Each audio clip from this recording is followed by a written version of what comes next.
أشرقت نفسي بنور من فؤادي حينما رددت يا رب العباد وانتشت روحي وصار الدمع يجري يا إلهي خذ بقلبي للرشاد. السلام عليكم ورحمة الله وبركاته. الحمد لله رب العالمين وصلى الله وسلم وبارك على عبده ورسوله نبينا محمد وعلى آله وصحبه أجمعين. أما بعد. أهلا وسهلا ومرحبا بكم. Welcome, my dear brothers and sisters in Islam, to the continuation of the explanation of the book Umdatul Fiqh, authored by the great Hanbali scholar of Islam Ibn Qudama rahimahullah. Alhamdulillah, in our previous lesson we began Kitab al-Talaq, and we also went through the chapter Bab Sarih al-Talaq wa Kinayatihi. We discussed from amongst masail, from amongst issues, that no doubt the matter of talaq is something which by default is makruh. As for those ahadith which state that the arsh of Allah subhanahu wa ta'ala shakes when someone divorces, or for example, أبغض الحلال إلى الله الطلاق, the worst of halal matters to Allah is talaq, then these ahadith are not authentic. But the reality might still be true in that talaq is something which is not encouraged. Talaq is something which generally is reprehensible. We discussed from amongst masail that the sunnah method for an individual to divorce his wife is that in a clean period that he has not yet slept with her, he divorces her one time, and then he allows for her to go through 3 menstruations and 3 periods of the menses, and after this she will be free from him. If he does not want to ever see her from now until after Qiyamah, then this one divorce does the job. We had learned that it is haram to divorce one's wife in a clean period that you had slept with her. It is haram for one to divorce one's wife while she is menstruating. And it's also haram to divorce one's wife more than one time in any one sitting, because there's absolutely no need for that. We had seen that Ibn Umar radiallahu ta'ala, he divorced his wife while she was menstruating. Prophet sallallahu alaihi wasallam was extremely angry at this. We also seen certain ahadith, this individual had divorced his wife 3 times in one go, and the Prophet ﷺ, as per the hadith reported by Imam Abu Dawood, أَيُلْعَبُ بِكِتَابِ اللَّهِ وَأَنَا بَيْنَ أَظْهُرِكُمْ, is the book of Allah being played with while I am amongst you? For verily Allah subhanahu wa ta'ala has set out for great wisdom and hikmah these laws of divorce. And when an individual comes forward, throws all of this behind his back, and then divorces his wife 3 times, or divorces in a clean period that he had slept with her, or while she's menstruating, then in reality this individual has committed a sin, number 1. And then you find this individual looking for fatwa to find a way out of his problems. Allahu musta'an. As Ali radiallahu ta'ala states, that if an individual divorces according to the sunnah, then he will not regret at all. We had seen that the matter of divorcing while in menstruation, totally haram, ijma on that matter. Divorcing more than once, saying to your wife, I divorce you 2 times, or you are divorced, you are divorced. We said that if it is for ta'keed, if an individual says, I divorce you, I divorce you, I divorce you, and this is for emphasis, and his intention is only one, then it will be regarded as one, and all the scholars are unanimous on this matter. But where the individual intends more than one, I divorce you 2 times, he intends 2. I divorce you 3 times, he intends 3. I divorce you, he intends 2. I divorce you, he intends 3. Then the scholars have differed with regards to how many divorces are counted. Number 1, we need to understand, majority of the scholars state that this is haram in and of itself. Yes, we have Ibn Hazm and other scholars who said that it would be permissible for an individual to divorce, and an opinion from Imam al-Shafi'i rahimahullah, that it would be permissible but totally, reprehensible, one should not do it, etc. Divorcing more than once. Is it valid or not? That's the big debate. We saw majority of the scholars on one side, Hanafi, Shafis, Malikis, Hanbalis, Ibn Taymiyyah rahimahullah, and others on the other side. So you have 2 types of bid'ah. Bid'ah divorces in number, and bid'ah divorces in time. Majority of the scholars regarded all of them to be valid, they are haram, but they are valid, they will be counted.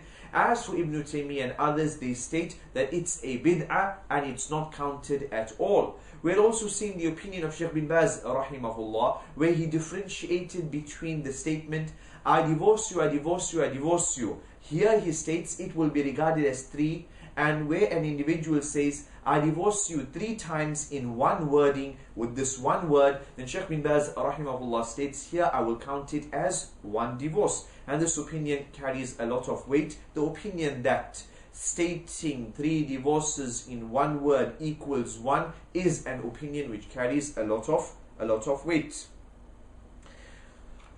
We had also discussed the masail pertaining to sarih at-talaq wa kinayatihi. Divorce can be in explicit terms or implicit terms. I divorce you, quite explicit, and whether you intend, whether you don't intend, this will be regarded as a divorce. As for implicit, get out of my house, I don't want to have anything to do with you, you are nothing to me, this is implicit. It will be regarded as a divorce if you intended to divorce. Within implicit, within kinaya, we have 2 subcategories, kinaya al-zahira and kinaya al-khafiyya. Kinaya al-zahira, where the individual mentions words which show that there's absolutely no relationship between him and his wife at all. You are cut off from me, you have nothing to do with me, I am nothing to you, we are totally separated. Here by default, according to the madhab, it will be regarded as 3 divorces. And kinaya al-khafiyya, the much more hidden type of implicit would be, go to your mother's house, get out of the house. Here if he intends divorce, by default it is 1 unless he intends more than 1. And similar with the zahira, it will be regarded as 3 unless he intends less than 3. He says, I have nothing to do with you, you have nothing to do with me. By default, according to the madhab, if this was a statement wherein he intended divorce, then he will be regarded as 3 unless he intends less than 3. With that, bi'idhnillahi ta'ala, we move on to the next chapter, and that's the chapter Bab Ta'liq at-Talaq bi-Shart. The chapter pertaining to the talaq, which is attached to a condition, which is dependent on a condition. If you leave the house, you are divorced. If you do not make for me such and such a meal, then you are divorced. If you speak to so and so, then you are divorced. When the sun rises, you are divorced. Jayyid. This is what we are discussing bi'idhnillahi ta'ala. Summary of this chapter would be that according to majority of the scholars, the Hanafi, Shafis, Malikis and Hanbalis, that these statements, when the precondition is met, then the divorce will also take place. If you leave the house, you are divorced. Once she leaves the house, she will be divorced. If you come down from this ladder, you are divorced. If she comes down, she's divorced. If you speak to Sulaiman, you are divorced. She spoke to Sulaiman. As soon as she speaks to Sulaiman, she will be automatically divorced. Jayyid. According to Ibn Taymiyyah rahimahullah and others, they differentiated between 2 issues. They said, if the man intended divorce, then it will be divorce. If you speak to Sulaiman, then you will be divorced. And his intention is, well, if you speak to Sulaiman, I want to have nothing to do with you. I do not want you as my wife, and you should be divorced. Then you will be divorced. If he says, if you leave the house, you are divorced, and he really intends by it, if you leave the house, I do not want you as my wife, we should be divorced, then she will be divorced automatically.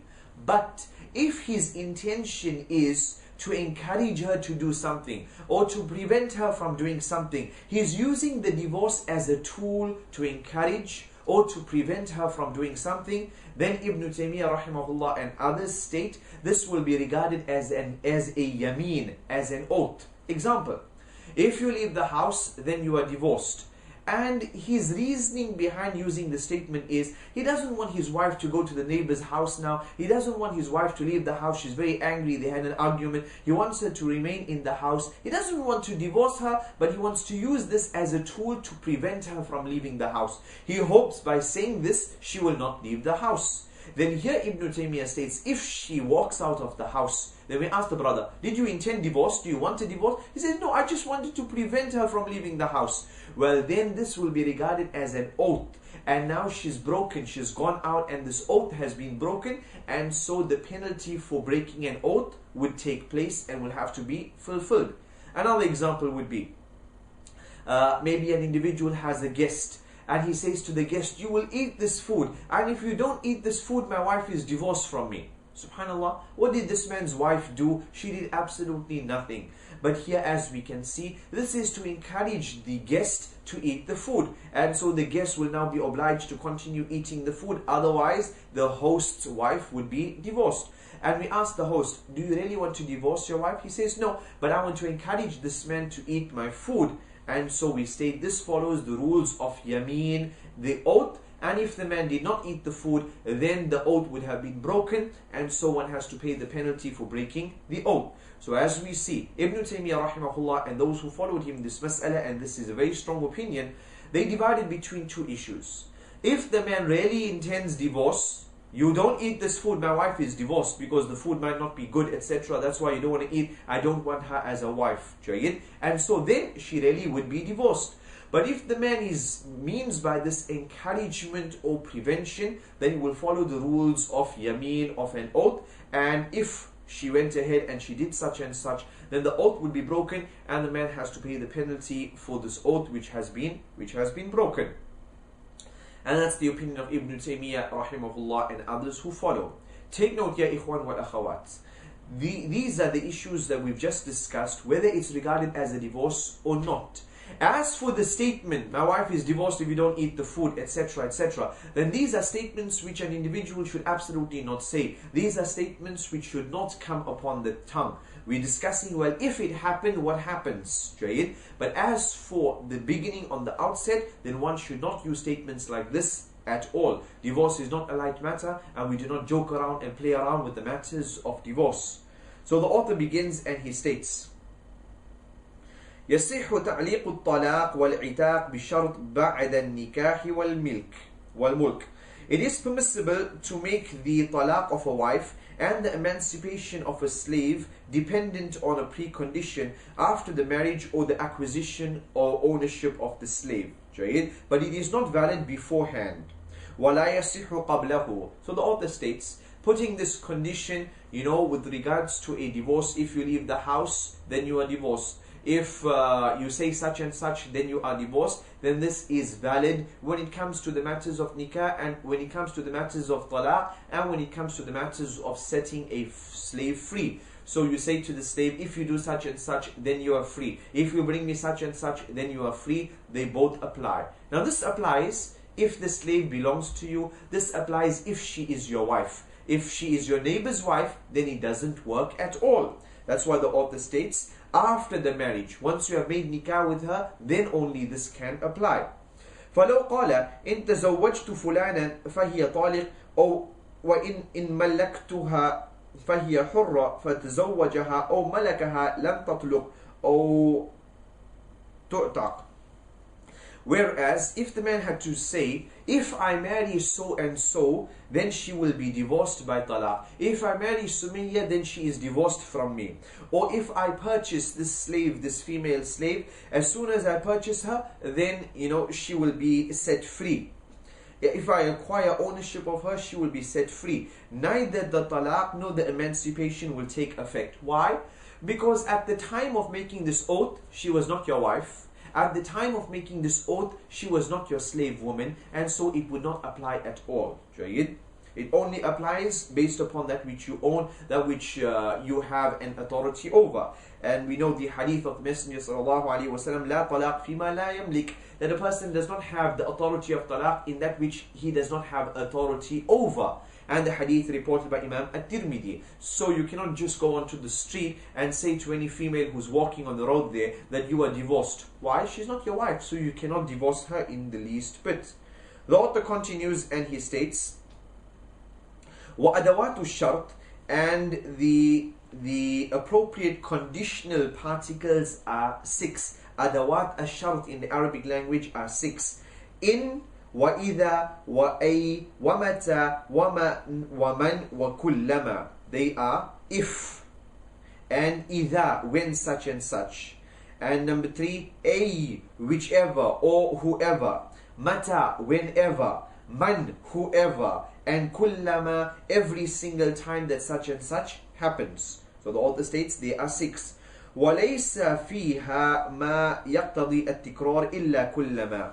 And none of them implies the repetition. None of them implies repetition except كلما. So if, for example, you said to your wife, if you walk out of the house, then you are divorced. She walked out of the house. 10 minutes later, she came back in and she walked out again. Does it mean she's divorced a second time? The answer is no. It only applies once. The exception is the word kullama, which means every time such and such. If you said to your wife, kullama, every time you leave the house, then you are divorced, then she left once, she's divorced. Comes in, leaves again, she's divorced a second time. Comes in, leaves again, she's divorced a third time. Except kullama. And once they are substantiated, their consequence is established. وكلها إذا كانت مثبتة ثبت حكمها عند وجود شرطها. According to majority of the scholars, Hanafi, Shafis, Malikis and Hanbalis, when the condition is met, then the divorce would apply. And we saw Ibn Taymiyyah differentiated between whether it was for prevention or encouragement. Then he follows the rules of Yameen, and if you really intended divorce, then it follows the rulings of divorce. And so the author states, فَإِذَا قَالَ إِن قُمْتِ فَأَنْتِ طَالِقٌ. If he says, if you stand up, you are divorced. فَقَامَتْ طَلَقَتْ وَانْحَلَّ شَرْطُهُ. And then she stood up, then she is divorced once. And why? Because the precondition is fulfilled. وَإِنْ قَالَ كُلَّمَا قُمْتِ فَأَنْتِ طَالِقٌ طَلَقَتْ كُلَّمَا قَامَتْ. And if he says, whenever you stand up, كُلَّمَا, whenever you stand up, you are divorced by talaq, then she is given a talaq each time she stands up. Right? Also take note, ya ikhwan wal akhawat, as we discussed previously, the scholars, the ulama bring up these masail. Maybe they do not really take place, but they bring it up to train the student of knowledge. If and but this happens, how do you answer? And also to train the mind in the ways of thinking. The author continues and he states, وَإِن كَانَتْ نَافِيَةً كَقَوْلِهِ إِن لَمْ أُطَلِّقُكِ فَأَنْتِ طَالِقٌ كَانَتْ عَلَى التَّرَاخِي إِذَا لَمْ يَنْوِي وَقْتًا بِعَيْنِهِ فَلَا يَقَعُ الطَّلَاقُ إِلَّا فِي آخِرِ أَوْقَاتِ الْإِمْكَانِ. If the conditional phrase is in the negative, as if he said, if I do not give you a talaq, then you are divorced by talaq. The man says, if I do not give you a talaq, then you are divorced from me. So the author states, and he does not specify, he does not, and this individual does not give her a divorce, then she is like kept in suspense, the marriage is like suspended, since he did not fix a specific time for the talaq to take effect. And so the divorce will only occur at the last of the possible times, and this is the end of the life of any one of them. If someone says to his wife, if I do not ever divorce you, then you are divorced. So is she divorced right now? No, she's not divorced right now. Is she divorced tomorrow? She's not divorced tomorrow. Is she divorced 1 week from now? No. He has this time to divorce her.